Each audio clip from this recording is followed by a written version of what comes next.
sendero está abierto, donde camina el vagabundo olvidado con su jaula de tiempo.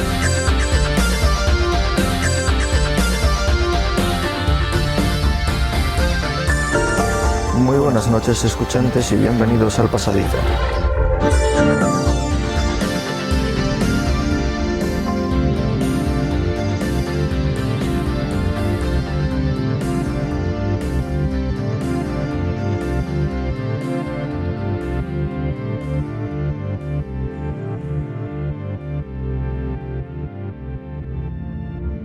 Enigma número 2.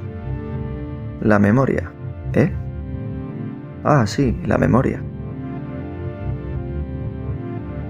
Todavía hoy, consumidas más de 2 décadas del siglo XXI, se desconocen los secretos más básicos de la memoria, uno de los grandes enigmas del cerebro humano.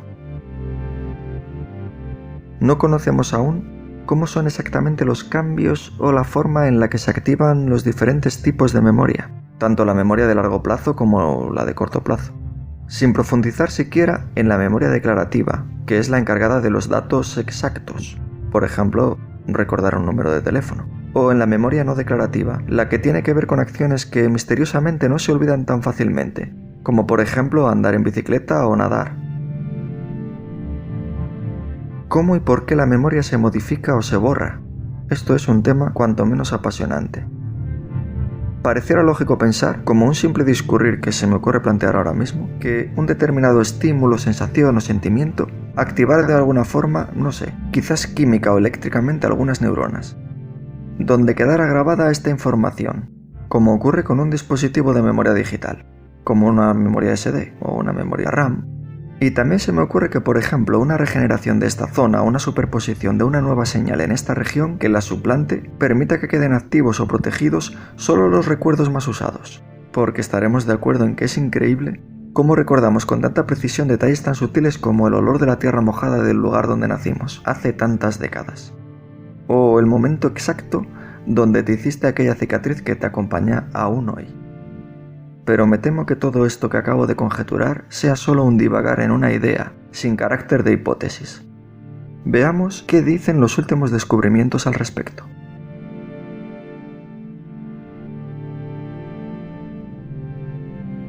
Uno de los principales objetivos de la reciente investigación del cerebro es dilucidar los mecanismos que subyacen a la formación, el almacenamiento, la recuperación y la pérdida de la memoria. Es decir, todas las fases que se nos puedan ocurrir en las que tenga que ver la memoria.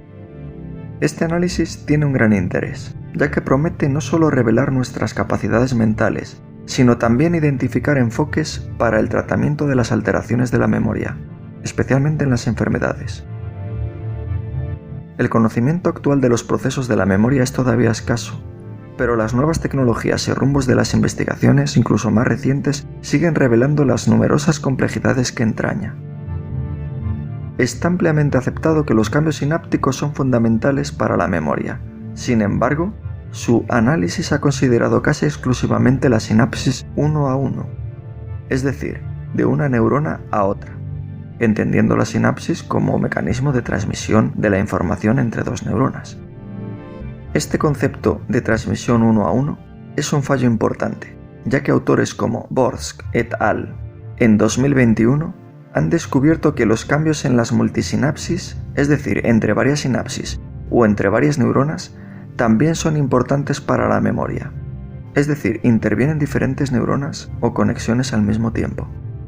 Asimismo, se sabe desde hace tiempo que la formación y el mantenimiento de la memoria a largo plazo requieren una nueva síntesis de proteínas. No obstante, autores como Evans o Gulmez-Caraca discuten en 2021 estos enfoques e ilustran cómo todavía no está claro qué tipo de proteínas son necesarias para estos procesos y, sobre todo, qué procesos celulares/sinápticos los impulsan. Por lo que podemos observar, lo que no se discute es que existe una base fundamentada en la bioquímica. Una de las cuestiones clave en la investigación de la memoria es cómo se mantiene la memoria durante mucho tiempo, posiblemente incluso toda la vida. A mediados de los años 80, se desarrolló el concepto de mecanismos moleculares de mantenimiento de la memoria, se planteó la hipótesis de que las moléculas que persisten activas en la sinapsis pueden almacenar la memoria, y que estas moléculas podríamos llamar activas o almacenadoras, transmiten la actividad a las moléculas recién sintetizadas para superar el recambio molecular, como si las antiguas moléculas les pasaran el relevo o una copia de la información a las nuevas, de modo que la memoria se mantiene así durante mucho tiempo. Se sugirió que la molécula quinasa dependiente del calcio, también llamada calmodulina 2 o CAMK2, era la molécula que almacenaba la memoria, pero varios estudios han cuestionado que la actividad de la CAMK2 persista. Sin embargo, trabajos recientes han identificado que esta molécula CAMK2 puede unirse a otra molécula, la molécula TIAM1. En algunas de las búsquedas que he realizado, esta molécula está relacionada con ciertos tipos de cáncer, sin embargo, no es en este caso. Esta unión entre las moléculas CAMK2 y la molécula TIAM1 en la sinapsis genera un complejo de ambas proteínas que se activan mutuamente de forma persistente, de acuerdo con las investigaciones de Saneyoshi en 2021. Esta molécula TIAM1 es una molécula fundamental para la estructura y función de algunos tipos de sinapsis en el hipocampo. Se descubrió que este novedoso principio molecular de activación recíproca entre las moléculas CAMK2 y TIAM1 dura mucho tiempo, y es un mecanismo para mantener la actividad que sobrevive al recambio molecular, es decir, interviene en la conservación de la memoria a largo plazo. Cabe mencionar aquí que Honori y Van Woerden en 2021 comentan que las mutaciones de sentido erróneo en los genes que codifican dicha molécula CAMK2 causan discapacidad intelectual en humanos. Así que sí, podría tener bastante que ver esta molécula en la memoria. Y yo me pregunto, ¿un suplemento de esta molécula podría servir, aunque fuera remotamente, para mejorar nuestra capacidad de memoria a largo plazo? Sería interesante. Aunque de igual modo, algunas investigaciones durante las últimas décadas hacen referencia a que quizás esos recuerdos que considerábamos tan vivientes, como si los estuviéramos viendo ahora mismo, no lo son tanto a largo plazo. Basta hacer una consulta sobre un acontecimiento común ante varios testigos para comprobar que puede haber diferencias significativas para un mismo suceso objetivo que varias personas hubieran vivido, como por ejemplo el color de un vehículo o el tamaño de una habitación, que en principio no debería haber cambiado, teniendo en cuenta una misma experiencia compartida. Esto puede comprobarse simplemente con una grabación y el paso del tiempo. Si la experiencia es subjetiva, como por ejemplo el sabor o el aroma de un alimento de la infancia, el recuerdo tal vez haya sufrido una distorsión mayor a lo largo de un prolongado tiempo. Llegados a este punto, cabe hacerse una pregunta, casi obligatoria. ¿Y qué hay de las enfermedades relacionadas con la memoria? El cerebelo es una región del encéfalo ubicada en la parte posterior de la cabeza, entre el cerebro y el tronco encefálico, cuya función principal es básicamente integrar las vías sensitivas y las vías motoras. Es decir, el cerebelo controla el equilibrio para caminar y también el equilibrio para estar parado, y otras funciones motoras complejas como indicar el tiempo exacto para realizar movimientos coordinados y suaves del sistema muscular esquelético. Pero en el contexto de la neurodegeneración y también del envejecimiento, que en muchos casos están ligados, el cerebelo es un enigma. Los marcadores genéticos del envejecimiento celular en el cerebelo se acumulan más lentamente que en el resto del cerebro, y se ha descubierto que se generan factores desconocidos que pueden frenar o incluso revertir la patología neurodegenerativa. Todo esto en modelos animales de la enfermedad del Alzheimer en los que la memoria se deteriora seriamente. Además, el cerebelo muestra una mayor actividad en la enfermedad de Alzheimer temprana y en la enfermedad de Parkinson, lo que sugiere una función compensatoria que puede mitigar los primeros síntomas de estas enfermedades neurodegenerativas. Tal vez, el cerebelo puede ser resistente a ciertos mecanismos de daños neurodegenerativos. El cerebelo es bien conocido por comparar las representaciones internas de la información que le llega y de alguna forma proporcionar retroalimentación en tiempo real a las regiones corticales. Esto que parece complejo, y que en efecto lo es, no es más que una función crítica que se ve alterada en trastornos neuropsiquiátricos, como la esquizofrenia, la demencia y el autismo, y que es necesaria para dominios cognitivos como la memoria de trabajo. En abril de 2020, Liang y Carlson expusieron en un artículo de revisión que ha resultado difícil establecer qué hace mecánicamente el cerebelo para modular estos comportamientos cuya falta de conocimiento hace que el cerebelo se descarte directamente o incluso se ignore en la literatura neuropsiquiátrica. Por otra parte, las últimas investigaciones apuntan a la dopamina como neurotransmisor implicado en los procesos de memoria. Como ya estaréis pensando, la dopamina no es solo uno de los muchos neurotransmisores que usan las neuronas para comunicarse entre ellas. Es frecuentemente considerada como la causante de sensaciones placenteras, de relajación, implicada en el sistema de recompensa del cerebro, pero también está, por estas mismas razones, implicada en casi todos los procesos de adicción, y al mismo tiempo es necesaria para la estabilidad emocional y también anímica, que nos permite afrontar ese primer paso cada mañana al levantarnos de la cama.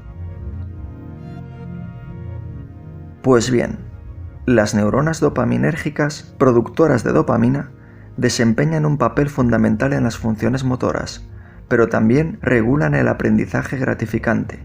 La respuesta dopaminérgica final es fundamental para la formación de la memoria. No obstante, el equipo de Fumagalli publicará un artículo durante el diciembre de 2021 en el que expone que, dada la gran cantidad de información que nuestro cerebro maneja diariamente, es esencial que se elimine la información irrelevante. No va a volver. ¿Tiene bastante? Porque puedo seguir, paso a paso. Cuando me mira, ¿qué es lo que ve? La respuesta es nada. No siento nada por usted en ningún sentido. Es usted como una pelusa o un tapón de botella, algo que hay que quitar de en medio. Algo que hay que quitar de en medio. Algo que hay que quitar de en medio. Algo que hay que quitar de en medio. Es esencial borrar parte de nuestra información para la propia supervivencia del cerebro. Borrar la papelera de reciclaje. Recientemente, además del bien establecido papel de la dopamina en el aprendizaje, se ha demostrado que la dopamina desempeña un papel crítico en los mecanismos de olvido que controlan la información almacenada, contribuyendo al borrado de una memoria consolidada. Estos nuevos conocimientos pueden ser decisivos para identificar terapias para los trastornos que implican alteraciones de la memoria. La codificación y retención de nuevas secuencias de estímulos sensoriales en la memoria de trabajo es crucial para el comportamiento adaptativo. Un reto fundamental para el sistema nervioso central es mantener cada elemento de la secuencia en un estado activo. Es decir, todos los procesos que el cerebro tiene que analizar en cada segundo tienen que tener un orden concreto, preservando al mismo tiempo su contexto temporal. Se han postulado términos tan complejos como oscilaciones neuronales para desambiguar el qué y el cuándo de las secuencias, pero los mecanismos por los que se coordinan estas múltiples corrientes de información en el cerebro humano siguen sin estar claros. De hecho, por más que lo leo, no consigo entender bien todos estos conceptos y quizás ni siquiera lo esté relatando en la forma más adecuada.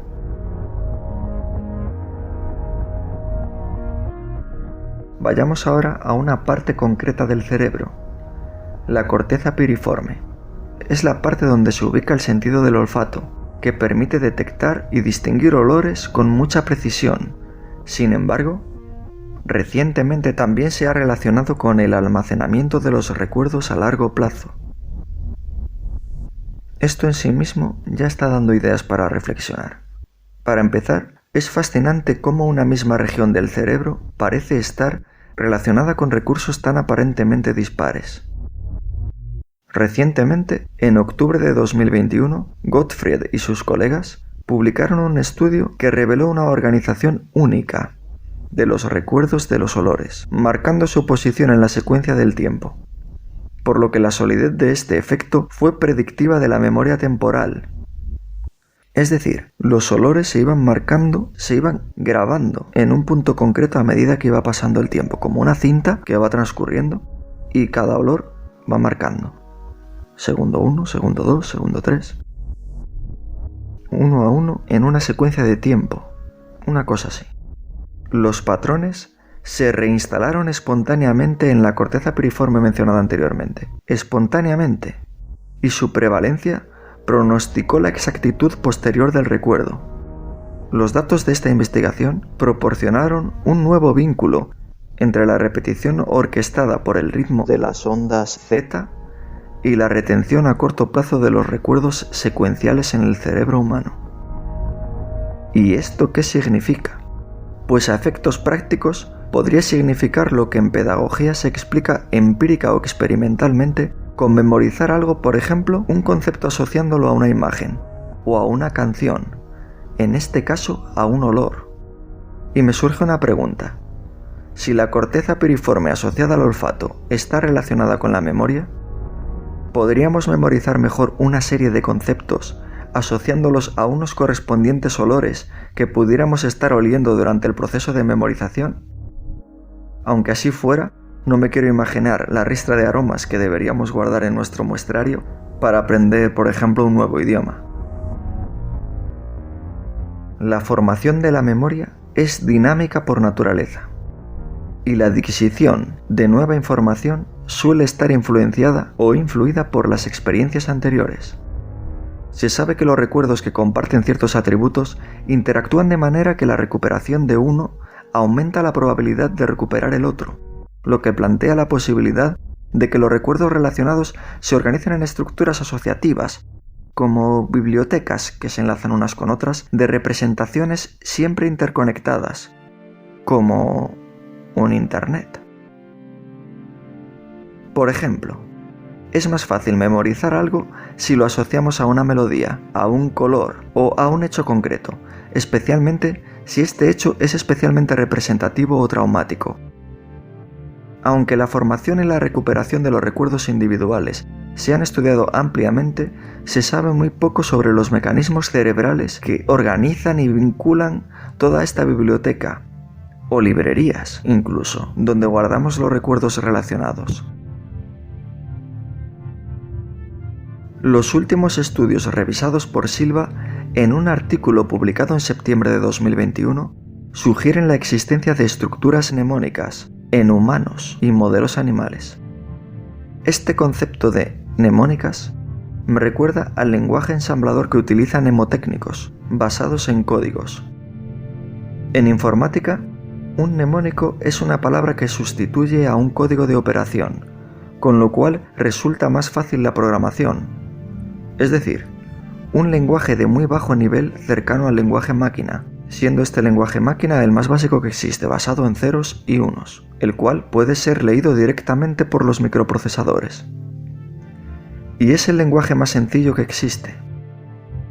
El estudio de Silva y sus colegas propone posibles mecanismos moleculares, celulares y sistémicos que podrían apoyar la organización de los recuerdos según estas dimensiones. Por otra parte, la memoria de trabajo se basa en mecanismos neuronales que permiten codificar y manipular la información almacenada, así como también integrarla con los objetivos actuales y futuros. Recientemente, un aumento de los estudios de estimulación cerebral ha llevado al desarrollo de varias técnicas no invasivas para la estimulación localizada de ciertas regiones del cerebro humano. Estas técnicas de estimulación cerebral pueden adaptarse para influir en las actividades neuronales de determinadas regiones del cerebro y modular las funciones de aprendizaje y de comportamiento, así como las cognitivas. El uso combinado de la estimulación cerebral con la neuroimagen y el registro electrofisiológico ha proporcionado una gran oportunidad para monitorizar la actividad neuronal en varias regiones diferentes del cerebro e intervenir y modular de forma no invasiva las funciones cognitivas. Es decir, conseguir manipular el cerebro. Estos estudios han arrojado más luz sobre el sustrato neuronal y los mecanismos subyacentes de la memoria.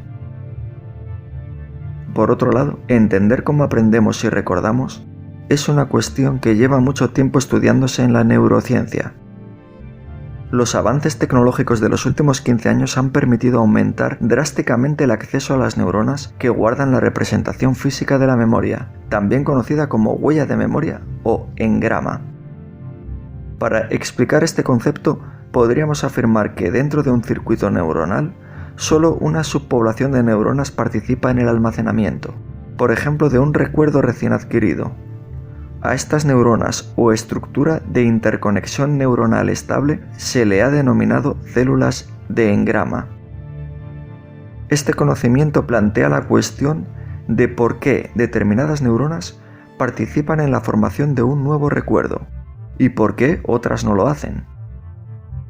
Además, es interesante analizar qué acontecimientos moleculares y celulares ocurren en estas neuronas seleccionadas para que la memoria pueda ser almacenada y posiblemente modificada cuando sea necesario.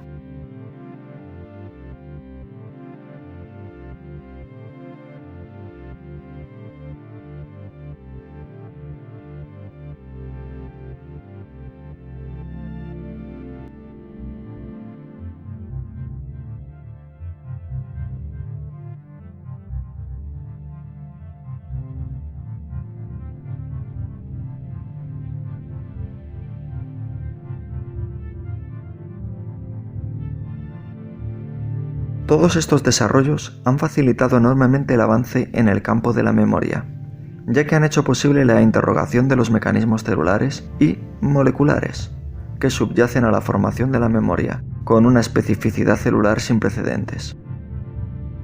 En una revisión publicada por el equipo de Oliveira en mayo de 2021, se analizan los estudios que han evidenciado que los cambios asociados a la consolidación de la memoria ocurren precisamente en las neuronas de los engramas. Es decir, de esta forma se están acotando los lugares concretos donde la memoria tendría origen. Por otra parte, hacen mención a la epigenética, que es el estudio de los cambios en la función de los genes que son hereditarias y que no se pueden atribuir a alteraciones de la secuencia de ADN. Es decir, aquellos cambios que son hereditarios sin modificación del ADN. En estos estudios se muestra que los factores de transcripción y estos mecanismos epigenéticos juegan un papel importante en la asignación de las neuronas a un engrama.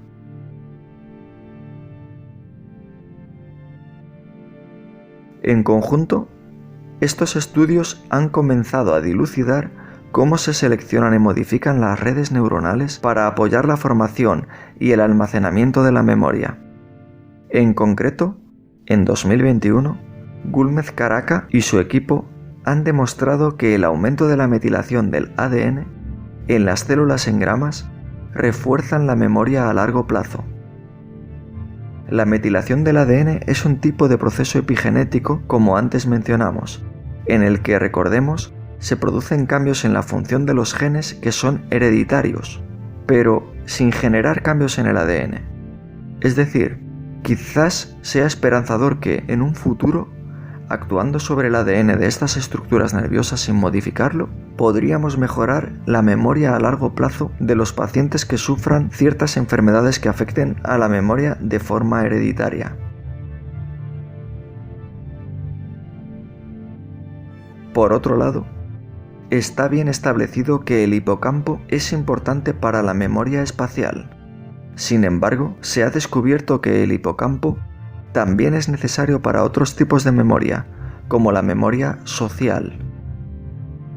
La memoria social, pero no la espacial, depende especialmente del área CA2 del hipocampo, según Lunardi et al. En 2021.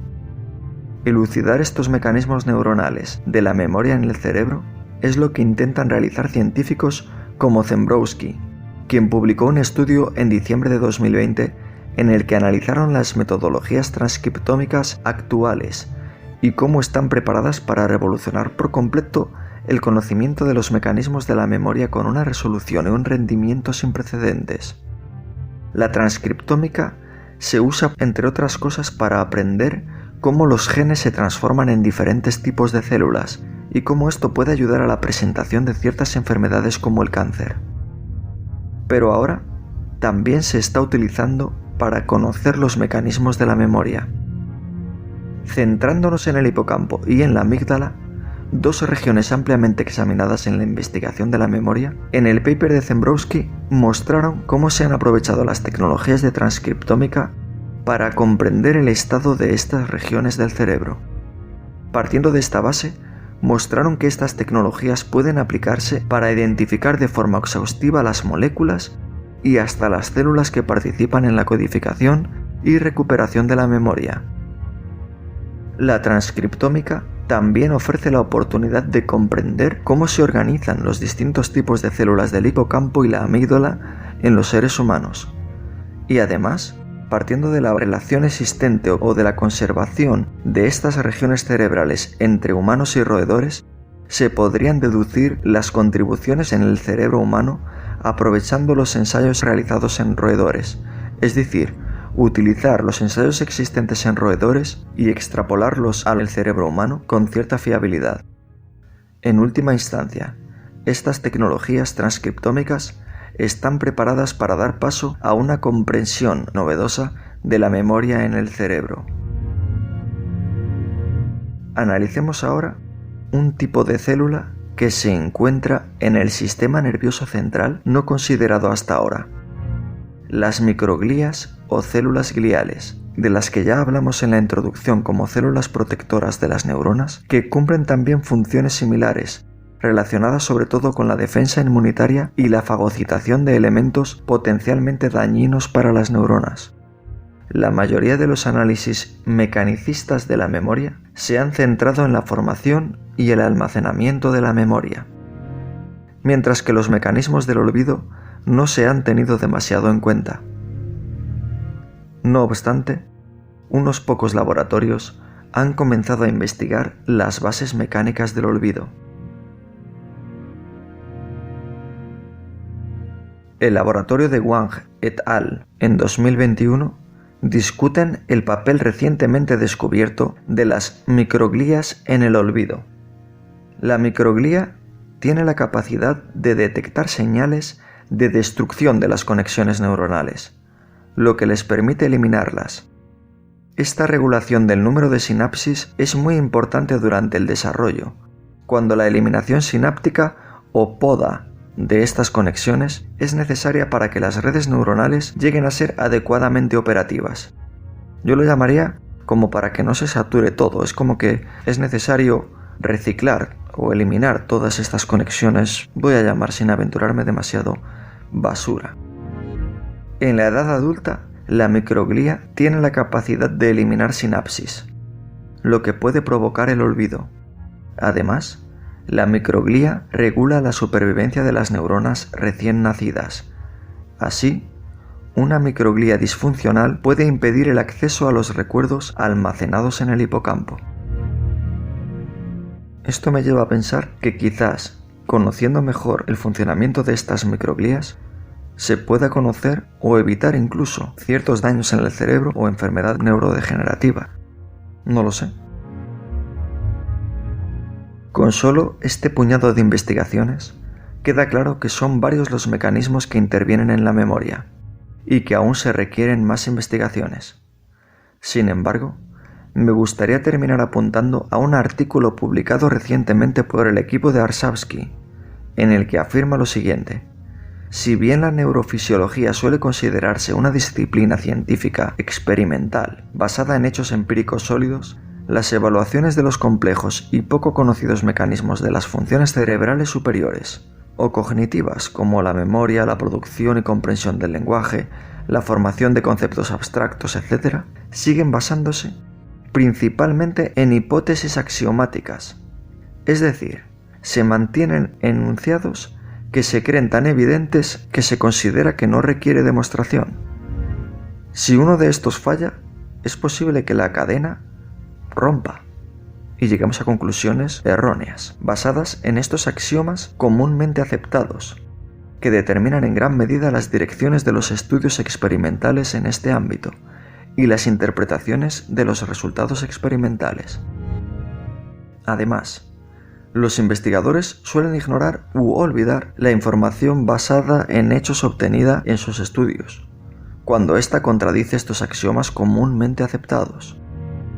Aquí se ilustra que esta tendencia, utilizando como ejemplo las investigaciones que abordan mecanismos de formación y almacenamiento de la memoria.